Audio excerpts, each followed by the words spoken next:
Estamos iniciando mais um Sindicato em Ação aqui na TV Urbana. Este é um programa produzido e elaborado pelo Sindifisco RS. Aqui nós discutimos semanalmente a economia, a política, os rumos do Estado e do país.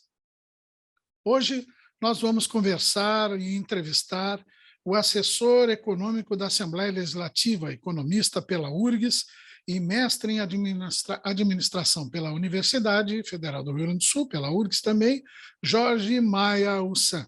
Damos as boas-vindas, então, ao economista Jorge Maia Ussan. Boa tarde, economista. Boa tarde, Lac. Prazer estar aqui. Boa tarde a todos os nossos telespectadores, ouvintes. Prazer estar aqui de novo. Muito obrigado. Economista, eu queria lhe perguntar, antes de iniciarmos um debate mais profundo, como é que o senhor visualiza a economia gaúcha e a economia brasileira nesta já quase final de ano aqui de 2021? Qual é a sua visão sobre a situação do país? Acho que são dois momentos diferentes, né? Um é o momento da economia gaúcha desse ano, que é um momento de recuperação, porque ano passado nosso PIB brasileiro caiu um pouco mais de 4%, o PIB gaúcho caiu 7%. Isso foi fruto, evidentemente, da crise internacional, mas também da seca que nós tivemos aqui no estado, onde houve uma quebra de safra muito grande. Mas, como a gente já brincou sobre isso, né, o que a seca da agropecuária perde no ano, ela devolve no outro. Então, a gente está vendo agora uma profunda recuperação das culturas, especialmente a soja, com crescimento de 80%. Então, eu imagino que para o Rio Grande do Sul, em termos de PIB, não em termos de renda, mas em termos de PIB, esse ano vai ser o ano de uma grande recuperação, fruto da base muito baixa do ano passado, por causa da seca, que é um fenômeno que ocorre no Rio Grande do Sul com uma frequência maior do que nós gostaríamos. Já no Brasil, a situação ela é diferente, bem diferente. Nós entramos na crise da Covid, ou seja, nós entramos em 2020, onde já atravessamos a maior crise da história estatística brasileira, maior que a crise da década de 80, maior que a crise dos anos 30. Tivemos aquela brutal redução e recessão de 15 e 16, e uma recuperação pífia em 17, 18 e 19. Isso vem 2020, cai. O Brasil cresce um pouco agora em 2021, fruto também da recuperação mundial que está acontecendo, né? Os efeitos da pandemia ainda muito presentes nas nossas vidas, mas eles começam a se diluir necessariamente, fruto fundamental da vacina, né? É a vacina, e isso, né, a maior parte das pessoas esclarecidas, o mínimo de senso, já dizia, a solução para a economia é a vacinação, e ela está acontecendo no Brasil também, não na velocidade que nós gostaríamos. Mas, ainda assim, nós vivemos um momento muito complicado.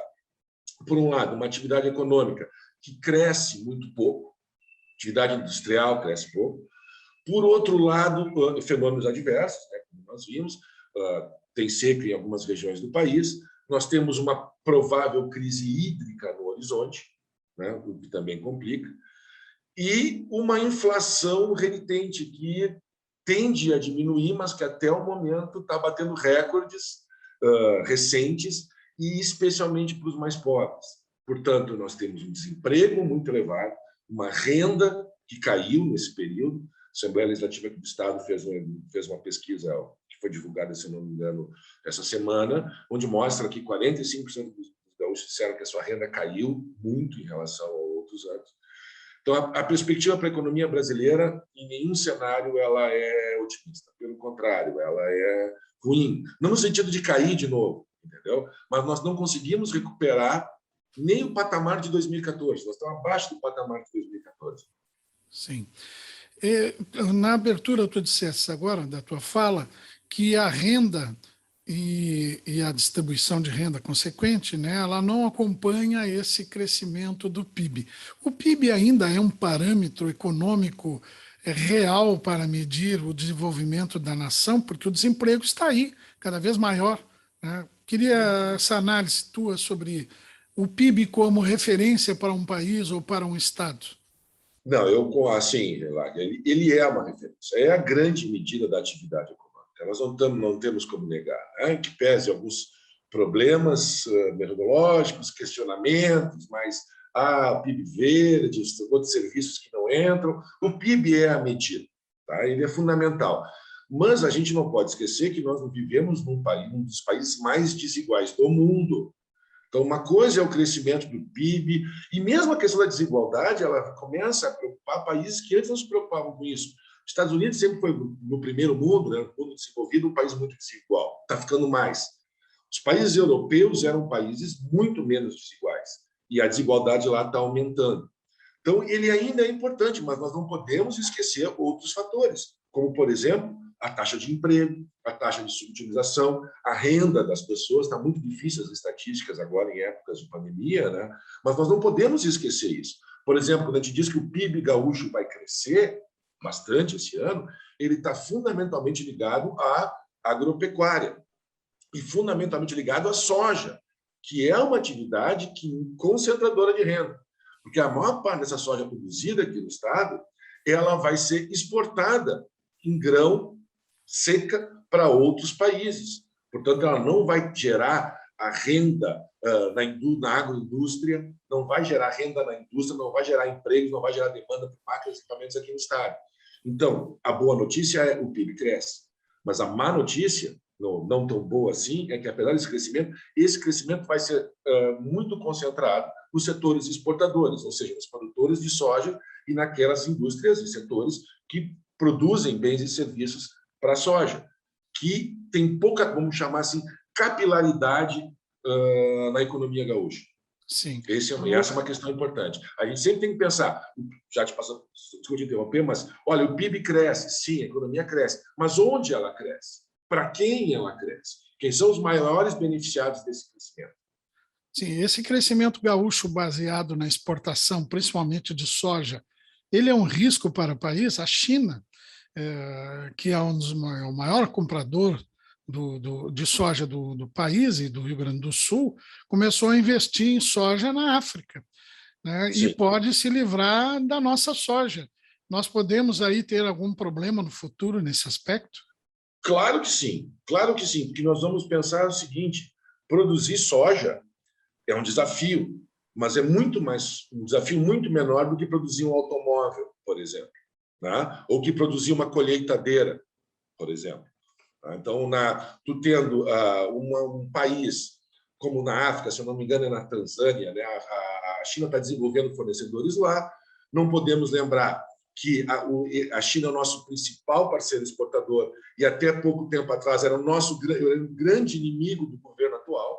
Quer dizer, desde o vírus chinês até a disputa com a China, quer dizer, troço maluco, né? O nosso principal parceiro comercial e é o nosso principal alvo nas relações internacionais. Isso deu uma diminuída, mas isso fica marcado, ou seja, um país como a China ficar dependente de um país, como mostrou, que a dependência, né, de importações de um país como o Brasil, de um único país, é muito ruim. Como eles levam em conta seus interesses soberanos, o ideal é que não vamos botar todos os ovos na mesma cesta, vamos desenvolver outros mercados. E para produzir soja não é muito fácil, mas eu preciso de terra, fundamentalmente, e tecnologia, que é uma tecnologia muito mais fácil de ser adquirida, incorporada e trabalhada do que, por exemplo, produzir um automóvel ou produzir um aparelho eletrônico, como esses que todos nós estamos usando nesse momento, né? Então, esse mercado pode se desenvolver, sim, e isso pode ter impactos futuros na produção de soja brasileira. Claro, é muito provável que os tenha, inclusive. Né? Então, a gente tem que lembrar que esse surto das commodities, especialmente a soja, ele pode não durar para sempre. Temos que olhar para o futuro e ver que essa dependência excessiva numa monocultura, como nós já tivemos a experiência do café e depois da crise do café, sim, lá no início dos anos do século XX, é sempre muito ruim. Aqui no Rio Grande do Sul, a Assembleia Legislativa, nas últimas décadas, e os governos que vêm se sucedendo de 4 em 4 anos, e nunca é o mesmo, né? Nós aqui não reelegemos ninguém, que eu acho que é bom, né? Os governos têm algum olhar para esta possibilidade que o Estado venha a sofrer com essa monocultura quase da soja e da exportação necessária para sustentar? Olha, Laqui, o que eu posso te dizer? Assim, é difícil falar em nome do Estado, do governo ou da Assembleia, né? Mas assim, o que eu vejo, é a minha opinião, e aí tem várias opiniões sobre isso, provavelmente algumas mais acumulam que a minha, nesse acompanhamento do processo legislativo nas últimas décadas, né? Mas eu diria assim, olha, dos últimos governos, eu poderia citar 3 que tinham uma política para o Rio Grande do Sul. Foi no governo Brito, tinha, né? Quero dizer, olha, nossa matriz, vamos trazer indústrias de fora, que é o caso da GM, que está hoje aqui, a Ford. Se nós concordamos com isso ou não, não é o caso. Havia essa avaliação. Tá? No governo, vem uma certa antítese no governo Olívio, né? Traduz uma questão dos sistemas locais de produção, da indústria aqui. Aí nós temos o governo Ricoto, o governo Ieda, sem nada muito claro nisso, né? Especialmente o governo Ieda, que daí é um governo que tem aquela política já resgatando os governos do PSDB, que se repetem agora, na medida em que, olha, temos que privatizar, sanear o Estado, sanear as contas públicas, e isso vai fazer com que a economia cresça. Mas qualquer política voltada para a discussão, por exemplo, da soja, é sempre difícil para quem quer que seja, dado o poder econômico e político do agronegócio. Tá? Quando a gente fala assim, olha, é muito fácil eu aqui criticar nossas exportações de soja e parecer que eu estou dizendo, olha, vamos acabar com a produção de soja, vamos atacar os produtores de soja. Né? Não é isso que se quer. A gente quer que o Rio Grande do Sul exporte carne, e não soja que vai produzir carne lá na China. Tá?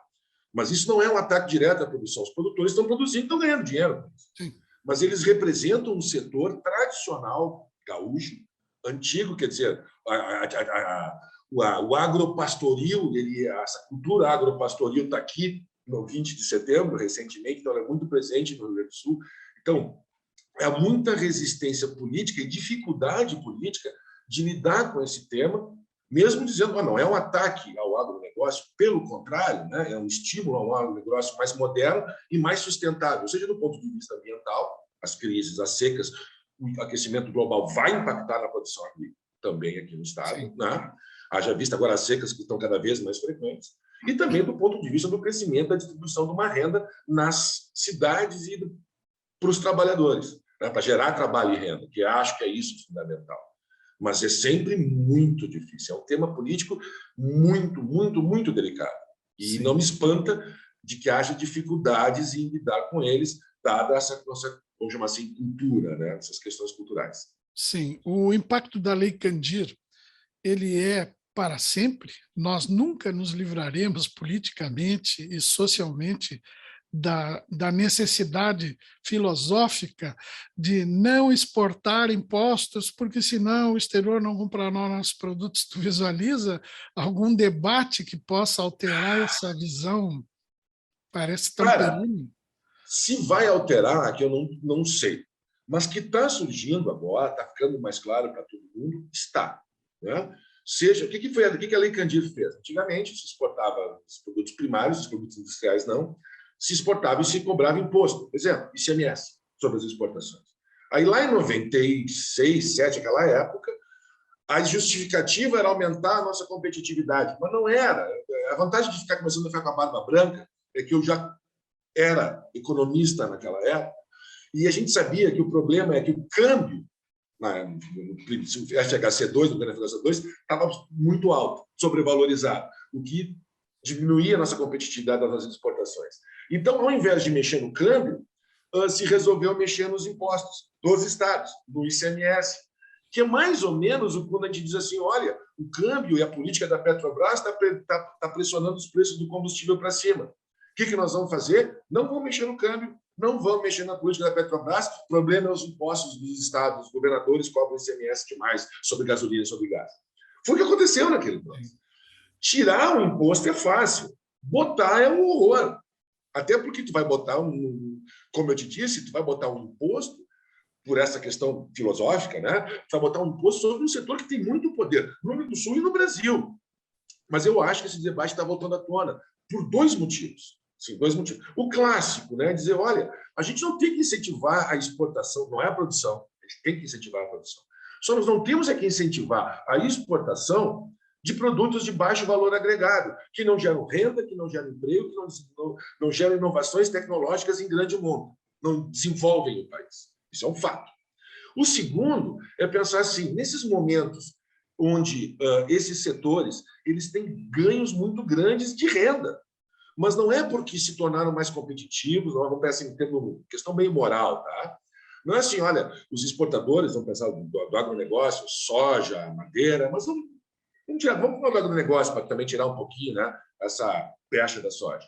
Mas no agronegócio, os exportadores estão tendo alta rentabilidade por uma questão cambial, que lhes é absolutamente estranha, no sentido de que eles não melhoraram necessariamente a sua produtividade, não tem nenhum esforço e nenhum custo em ganhar mais dinheiro por uma questão cambial. Bom, essa questão cambial, ela penaliza especialmente os mais pobres.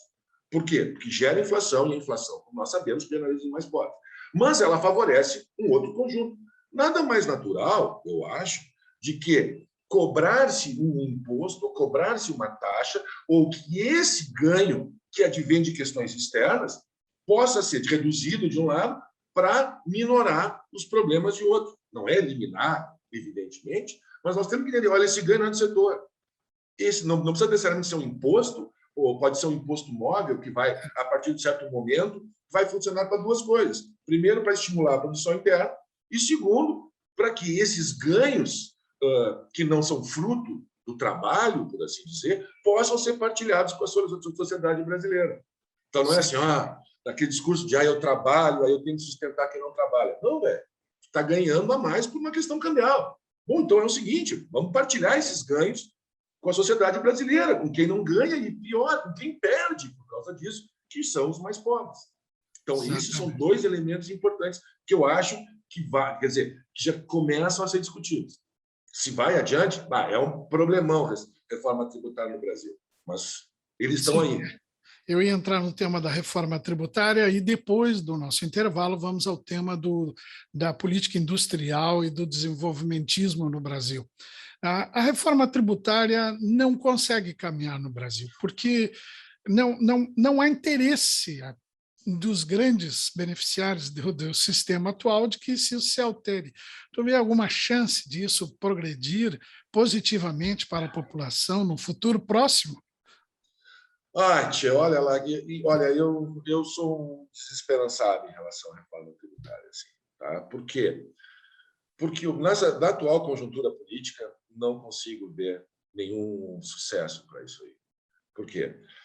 Porque todo mundo sabe que o Brasil, quando se fala reforma tributária, os nossos ouvintes, para o pessoal, nossos telespectadores, ninguém está falando em aumentar a carga tributária, em geral, tá? Vamos lá, eu, pelo menos, não estou dizendo isso. Não vou, os tributos são lá 40% do PIB, 35%, 37%, depende. Tudo bem, vamos manter, mas vamos redistribuir esses tributos, essa carga, né? Não é aumentá-la, é redistribuí-la. As estatísticas, e todo mundo sabe porque é inegável, mostram que o Brasil taxa pouco renda e patrimônio e taxa muito consumo. E, ao taxar o consumo, isso significa um imposto regressivo. Porque, vamos lá, eu e o LAC aqui ganhamos R$100 mil por mês. Pessoal, não é o caso, mas eu estou dando um exemplo. Nós compramos um leite que uma pessoa que ganha R$1.000 compra, um leite de longa vida. Nós pagamos o mesmo imposto. Aqueles 10 centavos do imposto do leite, lá se tiver, por exemplo, 5 centavos do imposto do leite, ele representa uma coisa para mim e para o LAC, e vai representar uma outra coisa para uma pessoa que tem o salário mínimo. Então, os nossos impostos, eles são regressivos. A carga tributária é maior sobre quem ganha menos. Eu brinco. Quem ganha menos no Brasil tem serviços precários, não vou nomear mais, porque é preconceituoso, mas paga uma carga tributária da Suíça. Quem ganha mais no Brasil paga uma carga tributária americana. O Brasil não taxa juros, não taxa dividendos, é o único país além da história. Aquela coisa toda. Só que é o seguinte, todo mundo sabe disso. Como é que agora vamos fazer o pessoal pagar? A reforma tributária recente, né, mudou, vai parar, mas eu vou dar 2 exemplos. Os profissionais liberais, médicos, advogados, né, a pessoa física, os caras têm poder, não estou dizendo que estão errados, né? papel deles, né? Se organizaram e saíram da reforma tributária. Não vamos taxar esse tipo de pagamento, né? Vamos taxar a folha. Vamos incentivar a pejotização. Agora não vamos taxar. Esses profissionais liberais que ganham mais, não vamos taxar. Conseguiram sair. E um outro exemplo é aqui na reforma tributária proposta aqui no Rio Grande do Sul, ano passado, e foi infeliz, mas teve um representante, mas ela tinha uma coisa assim, aumentava o ICMS sobre alimentos, todo mundo era contrário, e aumentava um pouquinho o ITCD, que é o Imposto de Transferência, e o IPVA. Ninguém me contou, eu vi, eu tenho gravado, um representante de uma entidade empresarial gaúcha vai lá, não fala nada sobre o ICMS, porque não é ele que paga, né? Quem paga é o consumidor, mas reclama profundamente do ITCD e do IPVA, dizendo, olha, está muito caro, as heranças, como é que vai ser? As pessoas vão lá em Santa Catarina emplacar os seus carros em Santa Catarina. Tu entendeu? Aqui, quando todo mundo sabe que a gente tem que taxar renda e patrimônio, que os países desenvolvidos que isso é o mais justo do ponto de vista contributivo, quem pode mais contribuir mais? Não, os caras dizem isso em alto bom som. Então, como é que isso vai passar no Congresso conservador como o nosso? E eu espero que o próximo Congresso seja menos conservador, mas não vai mudar do dia para a noite. Olha, eu sou absolutamente cético. Reforma tributária é aquilo assim, todo mundo diz que é necessário, só que ninguém quer pagar a conta, querem deixar a conta com os que estão pagando hoje, os mais pobres e os menos articulados, com menos representação política nas instâncias, seja aqui na Assembleia, seja na Câmara de Vereadores, ou seja no Congresso. Desculpa, não quis parecer assim terra arrasada, mas é uma coisa que isso é o que eu acho, que eu sinto e o que eu espero não acontecer, mas temo que aconteça. Eu tendo a acreditar que tu está certo, e esta é a realidade no Brasil, né? As classes mais abastadas, quem ganha muito dinheiro, não permite que haja nem de perto, nem 1 milímetro de discussão sobre distribuir renda. Nós estamos conversando aqui na TV Urbana, no Sindicato em Ação, o nosso programa semanal, com o economista Jorge Ussan, que é mestre em administração pela URGS, economista pela URGS também, e assessor econômico da Assembleia Legislativa. Nós vamos a um pequeno intervalo e já voltamos. Eu já vi tanta coisa nessa vida. Nasci em 1928. Um ano depois, estourou a terrível crise de 29. Só que eu sou gaúcho e não me abalo por qualquer coisa. Eu sigo em frente. Depois veio a Revolução de 30, a Segunda Guerra, dezenas de planos econômicos e 8 moedas diferentes. Ao longo desses 90 anos, eu segui firme na minha missão. Inovar sempre para apoiar o desenvolvimento da nossa gente. Eu já vi tanta coisa nessa vida. E é por isso que eu digo, não existe desafio no mundo capaz de dobrar o povo do Rio Grande. Banrisul, 90 anos de uma grande história. O serviço público é essencial para trazer segurança, saúde, justiça e melhores condições de vida para brasileiros e brasileiras. O servidor e a servidora pública servem à população. Mas e a reforma administrativa? Serve a quem? Ela não é boa para o país, nem para o cidadão e nem para os servidores, porque ela diminui o acesso aos serviços essenciais e deixa os servidores reféns de interesses pessoais dos governantes.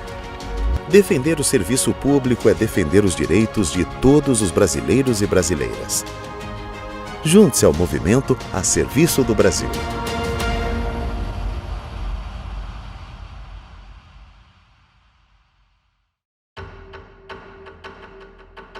O serviço público serve à população.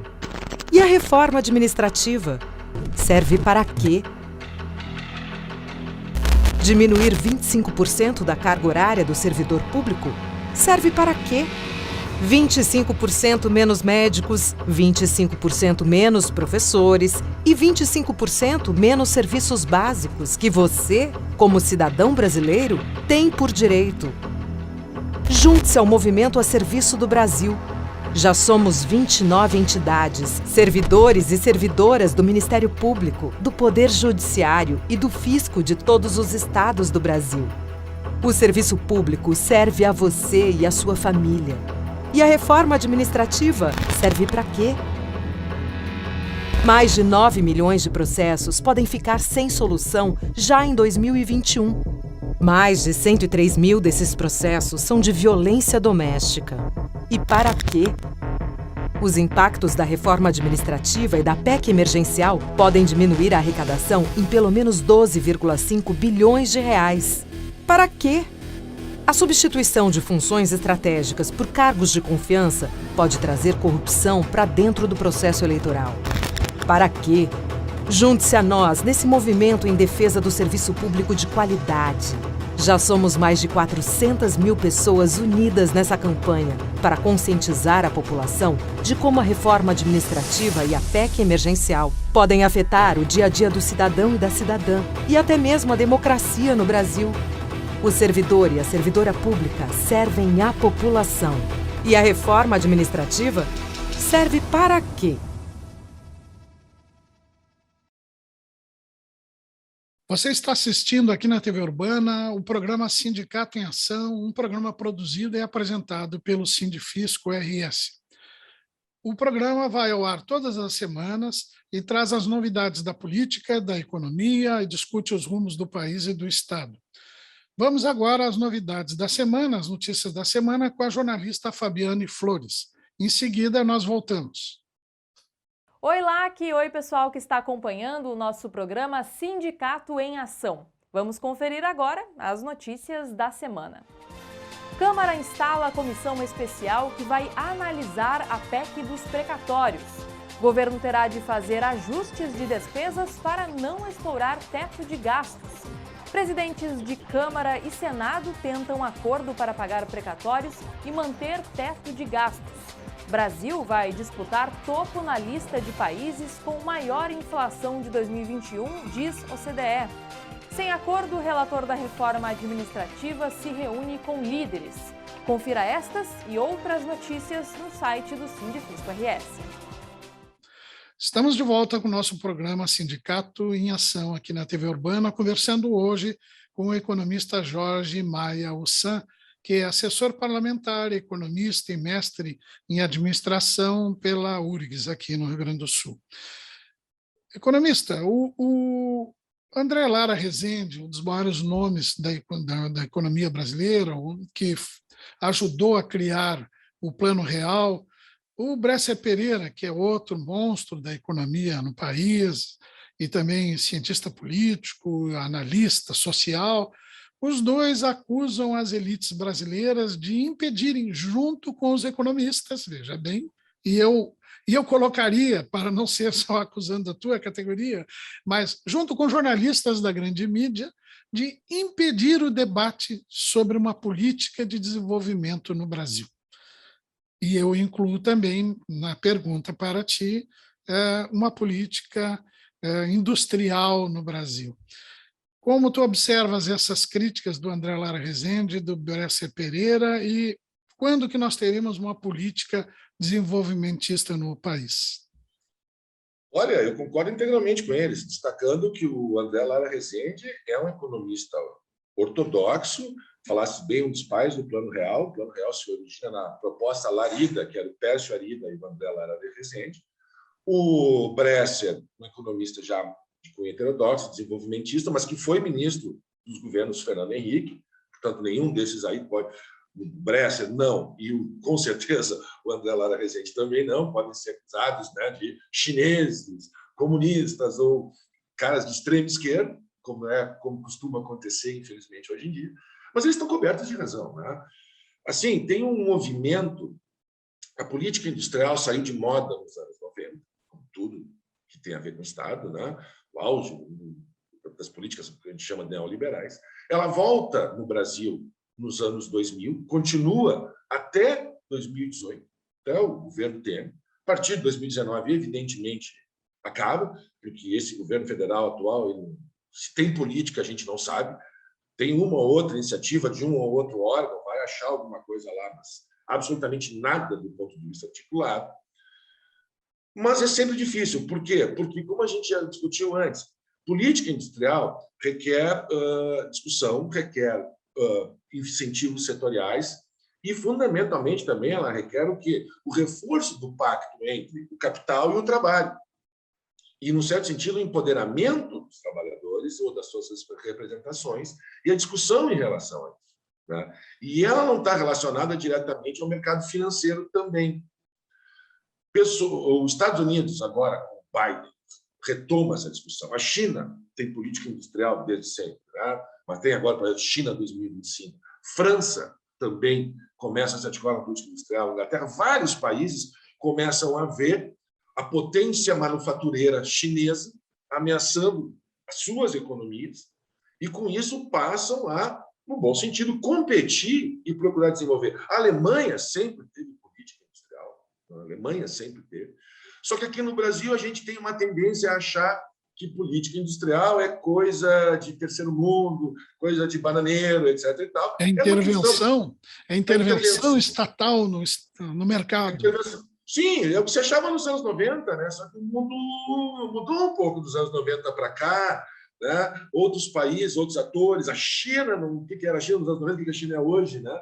Então fica muito cômodo para que esse pessoal, que fundamentalmente, olha, o pessoal vinculado à indústria, eles ainda têm um discurso. Se for olhar, por exemplo, o pessoal vinculado ao IED, que é o Instituto de Estudos Industriais, alguns economistas vinculados à própria Fiesp, né? Tem um pessoal que se preocupa um pouco com isso. Mas o pessoal do mercado financeiro, vamos lá, né? O pessoal ganha dinheiro não é com produção industrial, eles ganham dinheiro no mercado financeiro. Quem é vinculado ao agronegócio, olha, ganha dinheiro na exportação, né? Ganha dinheiro na produção para exportação de monocultura. E a imprensa vai sempre aonde? Né? No mercado, onde? Na Faria Lima, lá em São Paulo. Esse pessoal, tu acha que eles estão preocupados com o desenvolvimento brasileiro? Não, né? Eles estão preocupados se a Bolsa vai subir, se os indicadores vão melhorar, se o Estado tem se o aparato fiscal garante, se o Estado a dívida não cresce, se não tem muito reajuste, se os salários não estão crescendo acima, diminuindo os lucros, né? Que esse é o objetivo dos caras. Olha só como a imprensa, né? Concordo? Os economistas também, adoro xingar economista, tem lugar de fala, mas a imprensa também segue, sempre ouve o mesmo pessoal. O André Lara Rezende, Eduardo Moreira, esse pessoal são vozes dissonantes, né, discordantes no deserto, que é uma galera que é uma pessoa que está preocupada com o seu bônus e o crescimento dos indicadores financeiros naquele ano. Tu sabe, você citou agora que sempre procura a imprensa sempre procura os mesmos economistas. Paulo Nogueira Batista Júnior, que é um grande economista, foi vice-presidente do BID, eu acho, né? E é nosso representante no FMI. E é nosso representante no FMI, ele confessou numa entrevista para nós, na RS Rádio, que fazia mais de 1 ano e meio que ele não concedia entrevistas, porque há um bloqueio da grande mídia, Rio, São Paulo, dos grandes jornais, a quem pensa diferente da Faria Lima. Exatamente, contribuindo com a tua visão. Tem esse pessoal, inclusive, se for olhar nas grandes TVs, esses canais de notícias constantes, tinha um amigo meu que brincava o seguinte: eles entrevistam economistas tucanos de direita, economistas tucanos de centro e economistas tucanos de esquerda, mas só economista tucano. É isso que o pessoal entrevista. Então, é sempre a mesma coisa. Se nós vamos olhar, a pessoa que olha, lê, né, não lê colunas de opinião, mas lê as reportagens, não as opiniões. Tem alguns jornais que são mais ecléticos, né? Mas lê e vê TV, ela sempre vê a mesma coisa. Não tem mínimo contato com qualquer outra realidade. Então, bom, se não é a minha área, eu passo a olhar que é um consenso. O cara que não fala isso é um bárbaro, um selvagem, um ignorante. Quando não é verdade, né? Um elogio ao jornal Valor Econômico, que é quem tem publicado as crônicas e os textos do André Lara Rezende e do Bresser Pereira, criticando os colegas economistas que não querem debater uma política de desenvolvimento para o país. Ficam na mesma coisa de sempre, que eu queria a tua abordagem agora, que é do déficit zero, cortes, cortes e cortes. Queria o teu comentário. Assim, é uma crítica que economistas heterodoxos como eu fazem, né? Que é o que a gente brinca, a fadinha da confiança. Qual é a questão central para essa questão ortodoxa? É dizer o seguinte: olha, os investimentos eles vão ocorrer vão acontecer, portanto, a economia vai crescer a partir do momento que os agentes econômicos, empresários, por exemplo, acreditarem no futuro, tiverem confiança no futuro. E essa confiança virá de um Estado que não gasta mais do que arrecada, de um Estado com uma dívida sob controle, de um Estado que sai da economia e deixa o mercado operar, de liberdade econômica e etc, etc, etc e tal. E aí nós temos que fazer o quê? Reformas. Todo mundo que está assistindo aqui já ouviu falar pelo menos em 10. É a reforma tributária, a reforma administrativa, a reforma da Previdência. Notem, pessoal, que o crescimento econômico, a pujança, o desenvolvimento, a fartura sempre está depois da próxima reforma. Reforma da Previdência vai melhorar. Até hoje não melhorou nada, pelo contrário, nós todos vamos trabalhar muito mais. Reforma trabalhista, gerar milhões de empregos, vamos crescer. Não gerou nada. O Brasil, pelo contrário, só perde emprego. O desemprego aumenta, a pejotização, precarização, uberização, só aumentou. Agora tem a reforma administrativa, e depois vai ter outra reforma, e assim vai ter a reforma. Isso, gente, eu não sei, eu vou usar essa expressão aqui, me perdoem, mas é conversa para boi dormir, tá? Eu não tenho outra expressão, entendeu? É porque daí, em algum momento, a desbrigafada da confiança vai se materializar e tudo. Pelo amor de Deus, né? Vamos pensar assim, olha, o empresário, alguém não vai investir, eu não vou começar um negócio porque eu vou olhar a dívida do governo, eu vou começar, ou porque eu vou começar um negócio porque eu acho que eu vou ter para quem vender. E esse meu negócio pode ser um boteco, um bar, um X, como a gente tem aqui no estado, né? Um X. Eu não vou olhar lá as contas públicas e saber se tem ou não. Estou dizendo que elas não são importantes, o rigor fiscal não é importante, claro que é. Mas eu não quero saber se tem lei do teto ou não do teto. Eu quero saber se vai ter gente para comprar o meu X para eu começar o meu negócio. Só que no Brasil a gente faz o contrário, né? A renda cai, a gente oprime, os trabalhadores perdem renda, tem desemprego, precarização, para favorecer para favorecer que 1% da sociedade, 10%, não, 5%. Sim. Então, é essa crítica que o Lara Rezende faz, que o Bresser e tantos outros fazem. E esse debate não aparece para as pessoas. E tu mesmo falasse do valor, sim, o valor dá espaço. Eu estava pensando nele quando eu falei isso. Mas as linhas editoriais que tu for ver, as reportagens, as entrevistas lá dentro, são sempre os mesmos. Sim, exatamente. E a política industrial? Nós precisamos de uma política industrial nesse cenário de falta de perspectivas de desenvolvimento para a nação? Olha, eu estou entre aqueles que defendem que a política industrial ela é fundamental no cenário atual mundial, não é nem brasileiro, é mundial, né? Na medida em que ela significa o quê?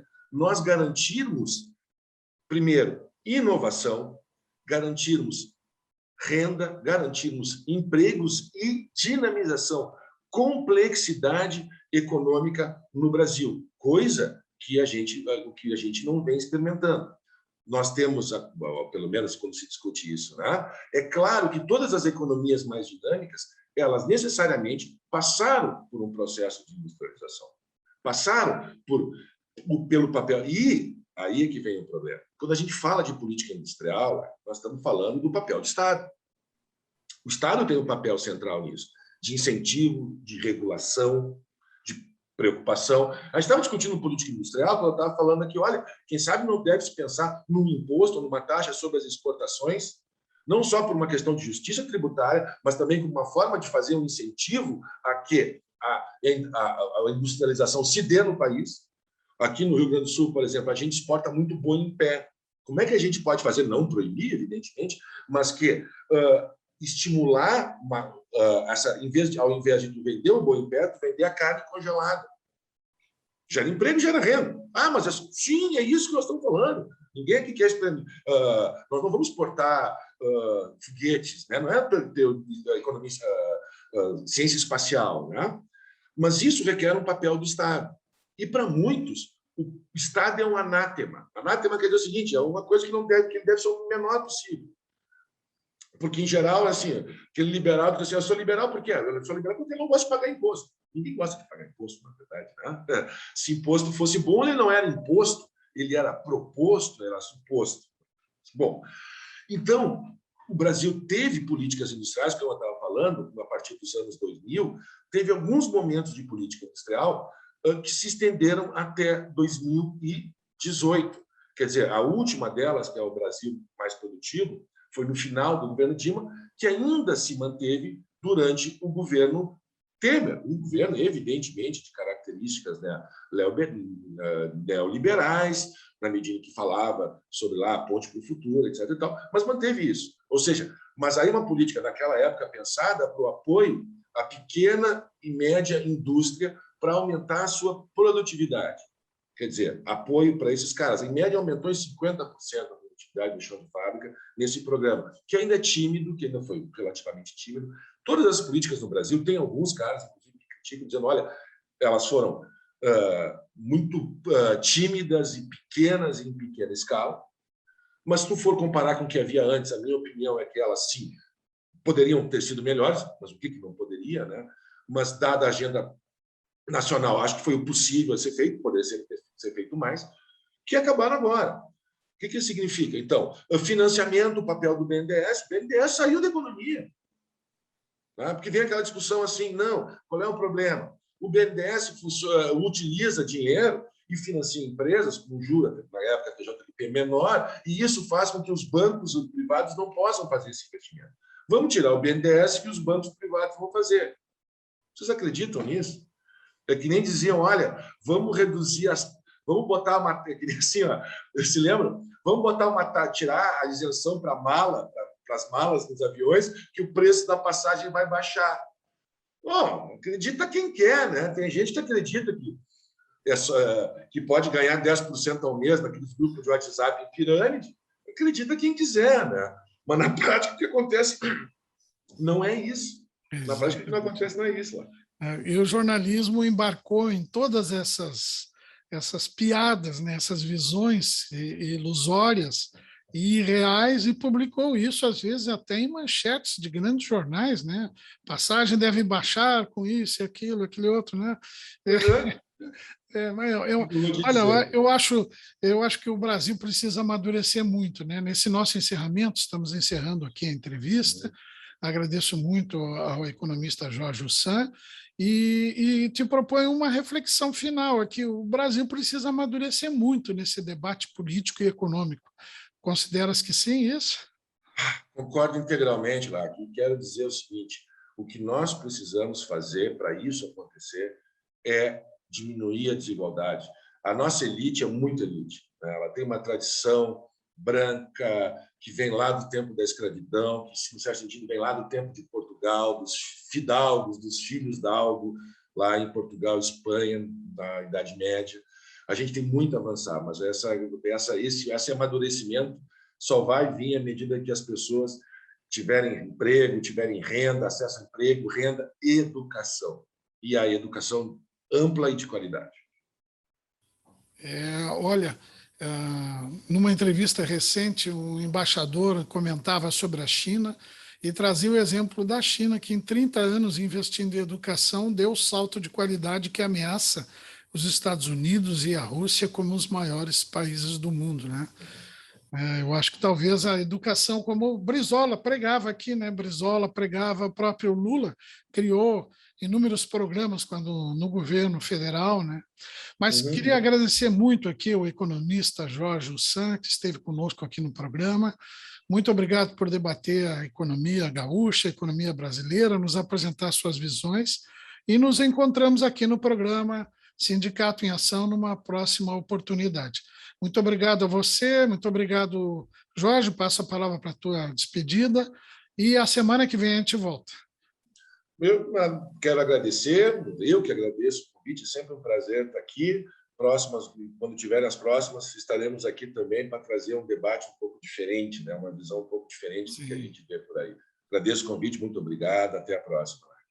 Muito obrigado a você que nos acompanhou aqui na TV Urbana e esteve ao nosso lado aqui no programa Sindicato em Ação, apresentado e produzido pelo Sindifisco RS. Nós voltamos a semana que vem discutindo os rumos do Estado e do país e as novidades da política e da economia. Muito obrigado a você e até a semana que vem.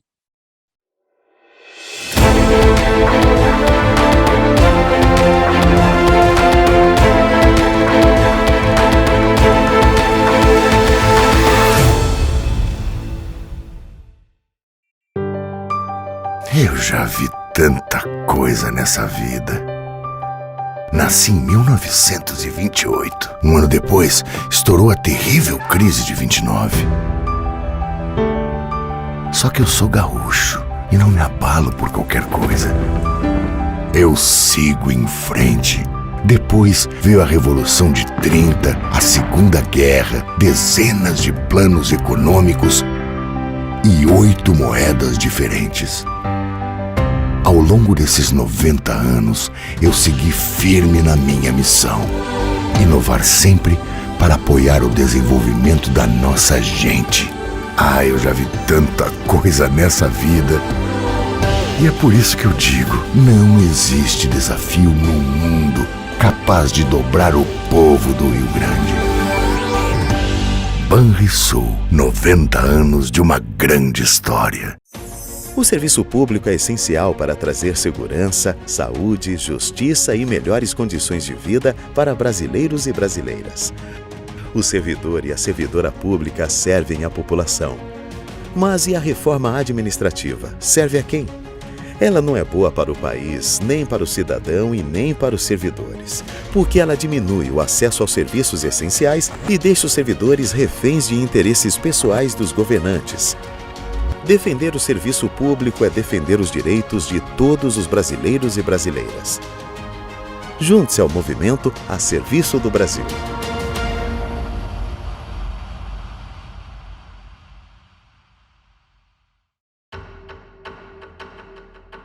O serviço público serve à população. E a reforma administrativa serve para quê?